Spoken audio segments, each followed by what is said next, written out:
বাচ্চা ফোটার কত ঘন্টা পর বাচ্চাকে খাবার দিতে হবে এবং সর্বপ্রথম বাচ্চাকে কোন ধরনের খাবার দিতে হবে যে খাবারটা দিলে বাচ্চার শরীরের জন্য উপকার আসে। এছাড়াও বাচ্চার কখন কি খাদ্য চেঞ্জ করতে হবে বা ওষুধ দিতে হবে এই বিষয়গুলো তুলে ধরার চেষ্টা করব। আসসালামু আলাইকুম, কেমন আছেন সবাই? আশা করি আল্লাহ তাআলার অশেষ রহমতে সবাই ভালো আছেন, সুস্থ আছেন। সদা সর্বদা সবাই ভালো থাকেন, সুস্থ থাকেন সেই কামনাই রইল সকলের প্রতি। তো রাজহাঁসের বাচ্চা এখন যেহেতু শীতের সময় রাজহাঁসের বাচ্চা ফুটবে, এটাই কিন্তু স্বাভাবিক। তো এই বাচ্চাগুলোকে একটু যত্নেরও প্রয়োজন পড়ে, কারণ প্রত্যেকটা বাচ্চা মানুষের যেমন যত্নের প্রয়োজন পড়ে, ঠিক তেমনই পশু পাখি, হাঁস মুরগি, গরু ছাগল সব কিছুরই যত্নের প্রয়োজন পড়ে। আচ্ছা, এইখানে যারা কিনে আনছেন বাচ্চাগুলা, তাদের যে বিষয়গুলো সেগুলোও বুঝতে পারবেন বা জানতে পারবেন, এবং যারা বাড়িতে ফুটিয়েছেন তাদের হিসাবটাও আলাদা। তো যারা বাড়িতে ফুটিয়েছেন, আমি মনে করি যে যারা ক্রয় করবে তারা অবশ্যই বাচ্চাটা আপনাদের কারো না কারোর কাছ থেকে ক্রয় করবে, আর যখন ক্রয় করবে তখন চেষ্টা করবেন ভালো মানের বাচ্চাগুলো দেওয়ার জন্য। কখনো চিকিৎসাবিহীন বা দেখা যাচ্ছে যে ফুটলে যে করণীয়গুলো এগুলো না করে কিন্তু আপনারা বাচ্চাগুলোকে দয়া করে বিক্রি করবেন না, কারণ এতে যারা ক্রয় করবে এরা কিন্তু ভোগান্তির শিকার হবে।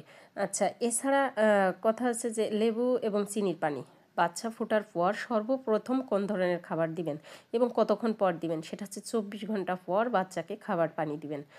এবং 24 ঘন্টা পর যে খাবারটা দিবেন সেটা হচ্ছে লেবু এবং চিনির পানি, কারণ লেবু চিনির পানিতে যে কত পরিমাণে কার্যকারিতা আছে তা আপনারা বুঝতে পারবেন যখন দিবেন তখন। আচ্ছা, লেবু চিনির পানিটা দেওয়ার ফলে যে কাজটা হবে সেটা হচ্ছে যে অনেক সময় দেখা যাচ্ছে যে বাচ্চাগুলো ফোটার 24 ঘন্টা পর যখন মা থেকে বের করে নেবেন, তখন বাচ্চাগুলার কিন্তু পেটের নিচে দেখবেন যে মায়ের 24 ঘন্টা থাকার পরে গাটা যখন শুকিয়ে যায়, অনেক বাচ্চা আছে যে নাভিটা শুকিয়ে যায়। আবার অনেক সময় আছে যে নাভি থেকে ইনফেকশন হওয়ারও সম্ভাবনা থাকে, এবং ডিম বা ডিমের যে কুসুমের যে ভেতরে, ডিমের ভেতরে যে কুসুমটা থাকে, নাভি এবং ডিমের কুসুমটা কিন্তু বাচ্চার পেটে থাকে, এটাকে সুন্দরভাবে শোকানোর দরকার পড়ে। সেক্ষেত্রে লেবুর কিন্তু খুবই গুরুত্বপূর্ণ ভূমিকা পালন করে, কারণ লেবু চিনির পানিতে কিন্তু বাচ্চার নাভিটা শোকাতে কিন্তু প্রচুর পরিমাণে কাজ করবে লেবুতে। আর এছাড়াও লেবুতে যে ভিটামিন সি আছে, এই ভিটামিন সিটাও কিন্তু বাচ্চার জন্য কিন্তু খুবই উপযোগী। আচ্ছা, এইখানে আপনারা আরেকটা কাজ করতে পারেন। 24 ঘন্টা পর লেবু চিনি পানিটা বলছেন যে কয়দিন দিব, একটা ভাইয়া প্রশ্ন করছেন যে আপু লেবু চিনির পানিটা কয়দিন দিব এবং দিনে কয়বার দিব। তো লেবু চিনির পানিটা আপনারা 3 দিন দিবেন, আর এই 3 দিন একভাবেই আপনারা 3 দিনই লেবু চিনির পানি দিয়ে রাখবেন, কারণ এরা তো খুব যে একটা খায় আসলে ঠিক তা না, ওই একটু একটু করে খাওয়াই। তো তখন আর যে কাজটা করবেন সেটা হচ্ছে যে এদের যখন খাবারটা দিবেন, সেই খাবারটা লেবু চিনির পানি দেওয়ার পর যে খাবারটা দিবেন সেটা হচ্ছে যে জিরো যে স্ট্যাটাস ফিডটা আছে সেটা আপনারা দেওয়ার চেষ্টা করবেন। জিরো স্ট্যাটাস ফিডটা দিলে যেটা হবে সেটা হচ্ছে যে বাচ্চার কিন্তু গ্রোথটা ভালো আসবে, কারণ জিরো ফিডটা তৈরি কিন্তু বাচ্চার জন্য, মুরগির বাচ্চার জন্য যখন তৈরি করা হয়, জিরো খাবারটাই আসলে বাচ্চার জন্য তৈরি করা। তো জিরো স্ট্যাটাস ফিটের মধ্যে কিন্তু বিভিন্ন ধরনের গুণাগুণ আছে, এবং এই গুণাগুণগুলো দিয়েই কিন্তু বাচ্চার জন্য, বাচ্চার শরীরের উপযোগী করেই কিন্তু তৈরি করা। আর এছাড়া আরও একটা কাজ, সেটা হচ্ছে যে আপনারা খাবারটা যখন ক্রয় করবেন তখন অবশ্যই চেষ্টা করবেন, যে দোকান থেকে নেবেন অবশ্যই চেষ্টা করবেন যে খাবারটার ডেট আছে কিনা এবং ভালো মানের কোনো খাবার কিনা, ভালো কোনো কোম্পানির খাবার নেওয়ার চেষ্টা করবেন। না হলে এক্ষেত্রে আপনারা যদি ভেজালযুক্ত কোনো ধরনের কোনো জিরো স্ট্যাটাস ফিডটা দেন, তাহলে দেখবেন যে আপনার বাচ্চার কিন্তু চুনা পায়খানা দেখা দিবে। এই চুনা পায়খানা দেখা দেয় কিন্তু খাবার থেকেও, যদি খাবারের মধ্যে ভেজাল থাকে সেক্ষেত্রেও কিন্তু বাচ্চা অসুস্থ হয়। আর খাবার খেলেও দেখবেন যে বাচ্চার গ্রোথটা কম আসে, পাটা শুকিয়ে যায়। আচ্ছা, জিরো স্ট্যাটাস ফিড এবং খাবারটা যখন দিবেন, দেওয়ার পরে ওই খাবারটা যখন গলাবেন তখন আপনারা চেষ্টা করবেন যে লেবু চিনির পানিটা থাকে ওই পানিটা দিয়েও গলাইতে পারেন। আবার যদি মনে করেন যে না শুধু আমরা সাদা পানি দিয়ে খাবারটা দিব, তাও দিতে পারেন। তবে যেভাবেই হোক না কেন একটা পাত্রে আপনারা লেবু এবং চিনির পানি দিয়ে রাখবেন, আর একটা পাত্রে খাবার দিয়ে রাখবেন।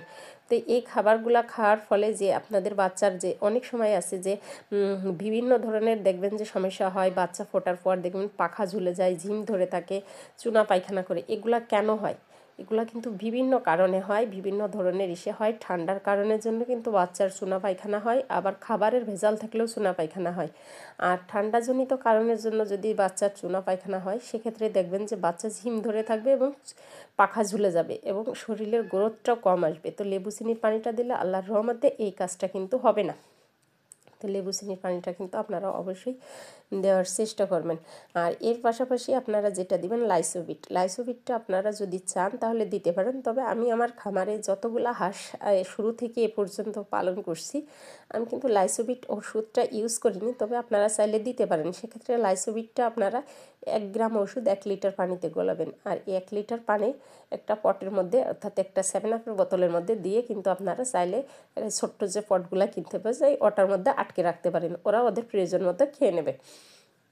আর যদি লেবু চিনির পানি দেন তাহলে সেটা 3 দিন দেবেন। লাইসোভিটটা চাইলে তার পাশাপাশি দিতে পারেন। তো আমি লাইসোভিট দেইনি, এখন দেওয়া না দেওয়া আপনাদের ব্যাপার।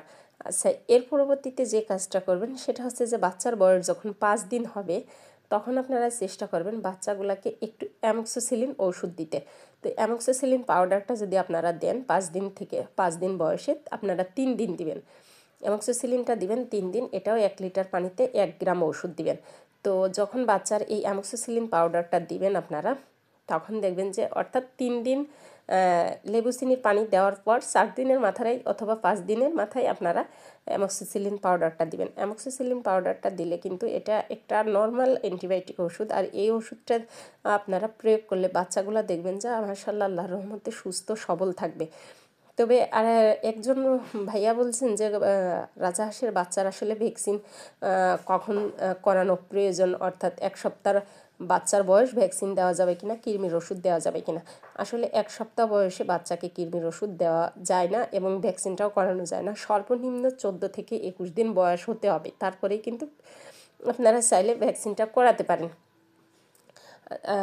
এর পরবর্তীতে আপনারা যে কাজটা করবেন সেটা হচ্ছে যে বাচ্চার বয়স যখন আপনার 12 থেকে 14 দিন হবে, অর্থাৎ 15 দিন বা 14 দিন বা 12 দিন, তখন আপনারা চেষ্টা করবেন বাচ্চার খাবারটা একটু চেঞ্জ করতে। কারণ তখন বড় যে ফিডগুলো আছে এই ফিডগুলো দেওয়ার চেষ্টা করবেন। বড় ফিডগুলো দিলে তখন কিন্তু বাচ্চার গ্রোথটা খুবই দ্রুত আসবে, কারণ বাচ্চার গ্রোথ বৃদ্ধির জন্য তখন বড় খাবারটা দরকার পড়বে, তখন আর জিরো খাবারটা দেওয়া যাবে না। আর এছাড়া এর পাশাপাশি আপনারা দিতে পারেন যে খুদ এবং ভুসি, গমের যে ভুসিটা আছে এটা একটু দিয়ে রাখবেন। আর একটা কাজ করতে পারেন, সেটা হচ্ছে যে যখন বাচ্চার বয়স 15 থেকে 20 দিন হবে তখন ভুট্টা ভাঙ্গাটা সাথে অ্যাড করতে পারেন। একটু ভুট্টা ভাঙ্গা, একটু ফিড, একটু খুদ, সবগুলা একসাথে মেখে দেওয়ার চেষ্টা করবেন। আচ্ছা, এভাবে দিলে কিন্তু বাচ্চার গ্রোথটা ভালো আসবে। আর ঘাস তো অবশ্যই দিবেন। আর এখন যেহেতু যদি আপনার বাচ্চাগুলো বেশি শীতে হয় তাহলে বাচ্চার বয়স 15 থেকে 20 দিন হলেও অনেকেই আছেন পাতাকপি দিয়ে থাকেন। তো শেষ ক্ষেত্রে আপনারা পাতাকপিটা যদি দিতে চান তাহলে রোদ্দুর উঠলে, যখন রোদ্দুর থাকে ওই টাইমটাই দিবেন, তবে হালকা একটু দিবেন, কারণ পাতাকপিতে কিন্তু ঠান্ডা লাগার সম্ভাবনা থাকে। আর বাচ্চা যখন ঠান্ডা লাগবে তখন কিন্তু বিভিন্ন ধরনের রোগ আক্রমণ করবে। আচ্ছা, পাতাকপিটা দিলে রাজাহাঁস বাড়ে এটা অনেকেই বলেন, এটা ঠিক আছে, তবে পাতাকপিটা দেওয়ার কিন্তু যে সময় চলে যাচ্ছে আসলে ঠিক তা না। আপনারা বাচ্চাটা একটু বড় হলে দিবেন। আর এই 1 মাসের মধ্যে আমি একটা ভাইয়া আমাকে বলছে যে আমি বাচ্চাকে ভাত দিই। আসলে ভাত কখনো দেওয়া যাবে না, কারণ 1 মাসি বয়সের বাচ্চাদের যদি আপনি ভাত দেন সেক্ষেত্রে বাচ্চার পা পড়ে যাওয়ার সম্ভাবনা থাকতে পারে এবং বাচ্চার বিভিন্ন ধরনের রোগ হতে পারে। কারণ বাচ্চাকে এরা তো খাবার যে খুব বেশি খায় আসলে ঠিক তা না। এদেরকে খাদ্য তালিকায় আপনারা রাখতে পারেন চিকন ভুসিটা, খুদ, ফিড এবং ঘাস, এগুলা রাখলেই আমার মনে হয় যথেষ্ট আল্লাহর রহমতে। এর বেশি আমার মনে হয় না যে কোনো কিছুর অতিরিক্ত প্রয়োজন আছে। আসলে প্রত্যেকটা জিনিস আপনারা যখন পালন করবেন শুরু থেকেই চেষ্টা করবেন অল্প মেডিসিনে এবং সব ধরনের খাবার দিয়ে পালন করতে, কারণ বিশেষ করে ঘাসটার দিকে বেশি অগ্রসর করবেন। ঘাস বা কুচুরিপানা এগুলা ছোটোবেলা থেকেই দেওয়ার চেষ্টা করবেন। কিন্তু আপনারা শুরু থেকেই যদি প্রচুর পরিমাণে খাবার দিয়ে পালন করতে চান তাহলে সেক্ষেত্রে কিন্তু আপনারা লসের সম্মুখীন হবেন, কারণ রাজাহাঁস কিন্তু লং টাইম পালন করতে হয়। সেক্ষেত্রে আপনারা অতিরিক্ত খাবার দিয়ে চেষ্টা করবেন না। অনেক সময় আছে যে শুধু ফিড দিয়ে পালন করতে চান, শুধু ফিড দিয়ে পালন করে দেখা যাচ্ছে যে শরীরটা অনেক ফুলে যায়, পরবর্তীতে যখন বড় হয় ফিড খাওয়া বন্ধ করে দিলে শরীরটা শুকিয়ে যায়। তো আশা করি আপনারা এই বিষয়গুলো বুঝতে পারছেন। তো দেখা হবে অন্য কোনো ভিডিওতে, সে পর্যন্ত সবাই ভালো থাকবেন, সুস্থ